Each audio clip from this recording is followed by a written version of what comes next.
right, welcome to Your Time, Your Money, the show where your time is just as valuable as your money, and we know that. Thank you so much for tuning in today. We got a great topic for today. I'm going to attempt to tackle it solo here with actually some key bullet points that I've written out for the week. Also on the other end of the mic, I have Mr. Matt Byers, who's behind the camera today. Welcome, Mr. Matt. Hello, hello. Hello. Hopefully, if we have a couple questions come in, we can ask them throughout the session. But let's get started. Haven't done the clock actually in a while here, so we'll see how fast Mr. Byers is on the special effects there, which is actually pretty good. So today's session is titled Stop Wasting Money on These Things. I thought it would be prudent to maybe list some items that people end up wasting money on throughout the year. And actually I totaled it up, and you're talking almost $10,000 wasted on these 18 things for a household or for an individual. The first and foremost, the thing I would say is there's no particular order to these, but just in general, you'll see a lot of themes or same topics of subscription services, things along that line. So the first is unused gym memberships, right? A lot of times, New Year's resolution is to get healthy and control our finances and do all the things that we want to do within our relationships and do all these things that we want to do within saving money. But one of the biggest drawbacks is that we start those gym memberships in January, and chances are most people fizzle out by March going to the gym. Gym memberships can add up over a period of time. And nowadays, actually, there's more emphasis on resistance training, calisthenics, things that you can do at home, things that you can do from a chair, that you really don't need these $10, $20, $30, or $60 a month plans for that you see a lot of people do. And unfortunately, years go by, or multiple months, 18 months, 20 months go by before people cancel those memberships. And they can weigh up to anywhere between $300, $600, $1,000 a year in these unnecessary expenses or bills. Next area I think that a lot of people know is out there, but are tempted with, and that's what we call fast fashion. People trying to buy things that are just luxury or brand name items, right? It has to be Nike, it has to be Louis Vuitton, it has to be this, and those luxury items are great. They make you feel good when you buy them. But I always tell people, you buy a Louis Vuitton purse for $3,500, chances are there's not much in that purse after you've bought it for $3,500. But fast fashion, you want to be smart within shopping out some of those things. A lot of the name brand clothing items you can find at TJ Maxx or Marshalls for a fraction of the cost. And that fashion, especially for a lot of the younger people, millennial generation, things along that lines, it might be important to them and they might want that, but they don't necessarily have to pay full price for it, which is the point too. And that can save a lot of money, especially over the years of shopping at discount retail stores as well. Bank account fees is another one. A lot of times people are being charged bank account fees, but they're not aware of it until they review their monthly statements once a year or 6 months into it. And some of these fees include low balance fees. If you're under, say, $1,500 or $2,000, a lot of banks will charge you $12, $15, $16 a month, and it's hidden in with the fees. It's automatically charged to your account, taken out automatically. And so you really want to review your bank statements and make sure you're not being charged these hidden fees. There's enough competition within banks that if you are being charged fees, you're going to want to make sure that you shop out perhaps a bank that'll waive the fee. A lot of times for fees, if you're just finding out about them after 2 or 3 months of incurring them, if you call your local bank and talk to the local bank manager, they'll usually work with you and remove those fees for you for that time frame. Maybe not moving forward, but at least retroactively they'll remove some of the past fees so that you can start afresh if you understand the rules then of your accounts at that time. Another thing that we find people wasting their money on is late fees. Okay, and this might be missing a credit card payment by just a day or two. It might be mailing in your mortgage payment or your car payment just a few days late.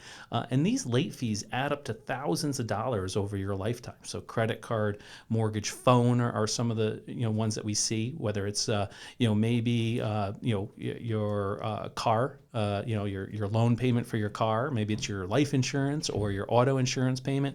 All these different fees add up over a period of time. You figure if you add 1 or 2% to all your bills throughout the year, that's a lot of money. And these late fees can add up over a period of time. Another thing that people waste their money on are lottery tickets. Okay, now we did a session on what if you win the lottery. Okay, don't get me wrong, but it is a waste of money in all forms. So, I ran some numbers here, and actually based on lottery website, the odds of winning is 1 in 292 million dollars, 1 in 292 million people. I don't know about you, but that's not really great odds. Total household spending in the United States on lottery tickets is a little over $95 billion. So a little over 95 billion of our liquid net worth, our income, or whatever that might be, is going to lottery tickets in this nation. That averages out to about $280 a household, per state. Actually, it's funny. Massachusetts, kudos, you're up there at $970 a year in lottery tickets. Holy cow! Yeah, I don't know what Massachusetts is right across the border, right? I just don't know yours would be bad. I did not. No, Massachusetts seems to be the gambling capital of the world a little bit. You want to guess at the number one state for lottery tickets, Mr. Byers? Ooh, number one state, California. Oh, that's close. That's number 2. New York is number 3. Florida? Florida, yes. Seems that seniors and scratch-off tickets go hand in hand.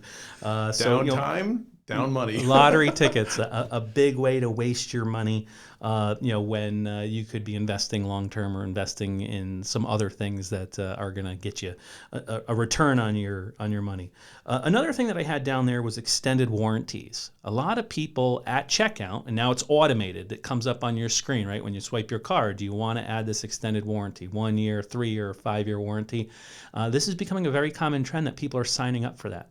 Unfortunately, what's happening a lot is people don't register the product, or they don't go on to the receipt, which requires you to enroll in it, or they forget about it. So a lot of these warranties that people are buying, they're just out the door. And some of these warranties, you got to read the fine print because there's actually a deductible on some of the larger purchases. So if you're insuring, so to speak, or adding a warranty to, say, your refrigerator or a large appliance, some of these have a $250 deductible. So when you add in the warranty plus the deductible, and then what you end up paying, heck, maybe 50%, 60% of the cost of that goods are coming out of your pocket anyway. To repair something that's still older, right, at that point.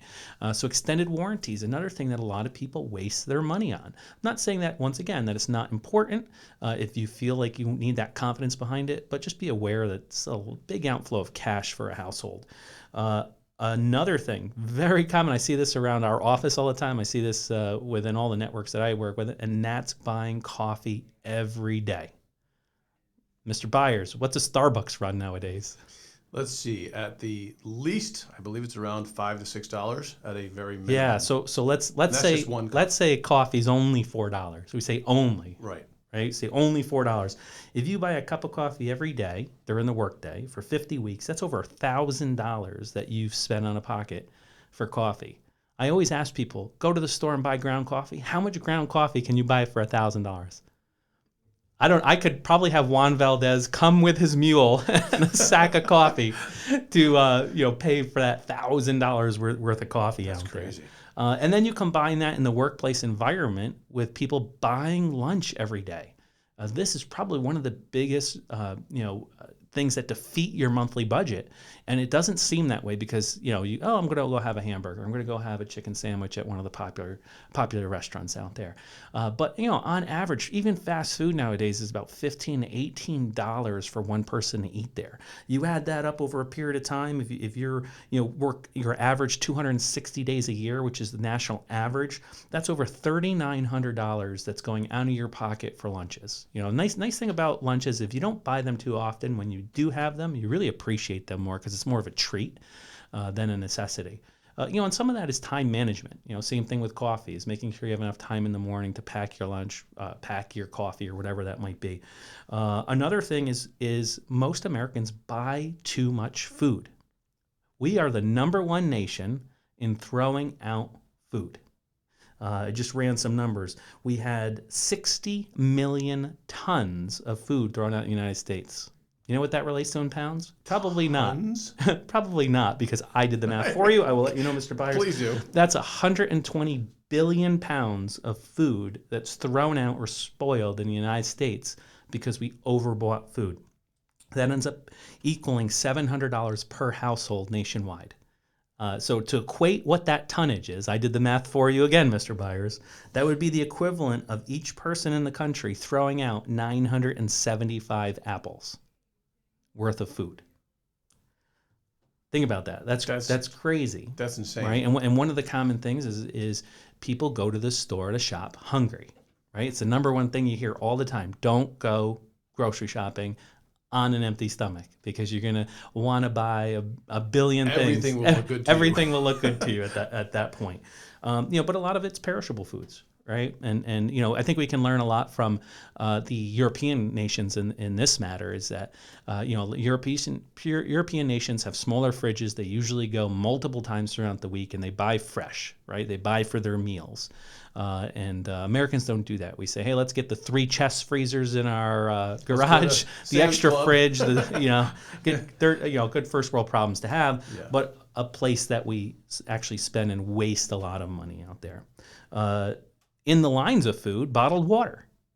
Americans spend a lot of money on bottled water, right? You can simply help your budget out just by having a reusable thermos, something that is going to keep things cold longer, and something that, one, I think reminds you to drink enough water for the day, right? Plastic bottles, plastic water makes up a $179 billion industry in the United States. Once again, it's a lot of bottled water.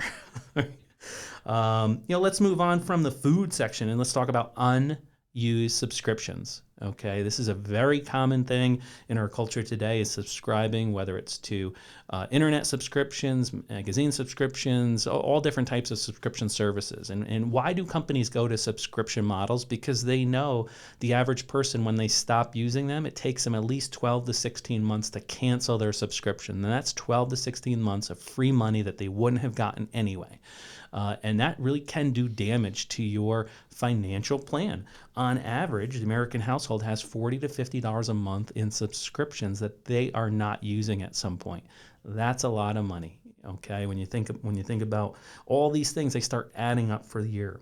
Another thing is magazines and newspapers. A lot of people still like to print magazines. They like the newspapers. But have you seen the prices of magazines lately? Like $5. I think about $4 to $5 each or more. No, about $15 for most apparently magazines. I'm dating myself. Yes, Mr. Byers was born before time. Apparently. He's still using the printing press. They roll the ink on. Yeah. But magazine and newspaper subscriptions, nowadays with so much being digital in format, you can get those digital formats for practically nothing online. If you are a client of Iron Tree Financial, we do send out print magazines that are free of charge to you, which is actually a nice little benefit that we have. But buying magazines, buying new subscriptions on your own, that price adds up over a period of time. Another thing, expedited shipping costs. So let's say people go onto Amazon and they have to have it now, right? First thing that pops up is what? A membership, right, of some sort, which is a subscription, day, right? Instead of 3 days or standard so shipping. Instead of waiting 3 days or 5 days for your shipping, people are paying $10, $15, $38, whatever it might be for these shipping costs.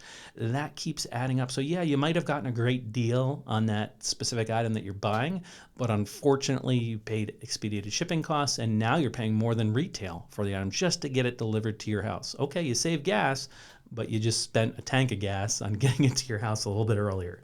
ATM fees, another one. People need cash. We just did an episode not too long ago called Cash is King. People need cash, and unfortunately, when they don't have it, what do? They go to an ATM. They don't see which bank that ATM is through and whether there's a discount on fees, and they end up paying exorbitant fees for ATM costs just to access cash. Another thing that wastes money in your household. So things to keep in mind. And along that lines, foreign transaction fees is becoming a lot more prevalent when you're buying online goods. Is where are these items coming from, and what are you paying for? I know you see this a lot in the gaming world. So a lot of the younger listeners, they may be accessing a game where they're paying $10, $15, $20 a month for hypothetical goods in a game, but then they incur foreign transaction fees, $10, $12, $100 in foreign transaction fees per month adds up over a period of time. As we round out towards the end here, let's talk travel a little bit. Hotel fees, they're through the roof. And with some proper planning, having a hotel card, points card, with the amount of times people use a hotel room in a year, a lot of people can save hotel fees by adding them up on points or travel cards instead of spending $200-300 a night for a hotel room. There's a lot of people out there that build their entire travel plans around the points of their cards, and when they can travel for free, and they don't have to worry about spending $200 a night in a hotel room. So you want to be aware of your rewards points, how to use them, how to maximize them for your household. PMI insurance is another one. So, mortgage insurance. So if you owe more than 80% of your value to your home, you have to get PMI insurance. So one of the things that you should do is, if you're thinking about buying a home, is you may want to wait until you can save up enough to put 20% down on a home. That way it'll eliminate the PMI fees and those extra fees that you're wasting your money on that you really don't need. And then the last one that I had down as a good point of where people are wasting their money on things is not using the tax deductions available to them. And this is where working with a CPA is very important. Some tax deductions that are commonly missed is student loan interest tax deductions, energy efficiency in your home. So maybe you put new windows in or did something in your home to improve the energy efficiency. People miss out on a lot of these tax credits that are available to them. And that's why it's good to have a CPA to ask you these questions to make sure that you're not missing out on those things. So as always, stop wasting your money on things that add up. And if you actually do the math on these things that I went through today, you're talking anywhere between $5,000 to $10,000 in household savings that are going out the window that people don't even realize. And if you look into your household, I'm sure maybe you have half of those. And if you can, kind of focus on those and get rid of them, it might allow you to save more money into a Roth IRA or something else that's more financially suitable for you. So that's all we have for today. If you like today's episode, refer this on to a friend so that they can subscribe to and they can make sure that they're getting the links. You can find Iron Tree Financial at 43 British American Boulevard in Latham, New York, 12110. You can reach us at 844-444-YTYM for Your Time, Your Money, yourtimeyourmoney.net for links to all our episodes. And as always, it's your time and your money.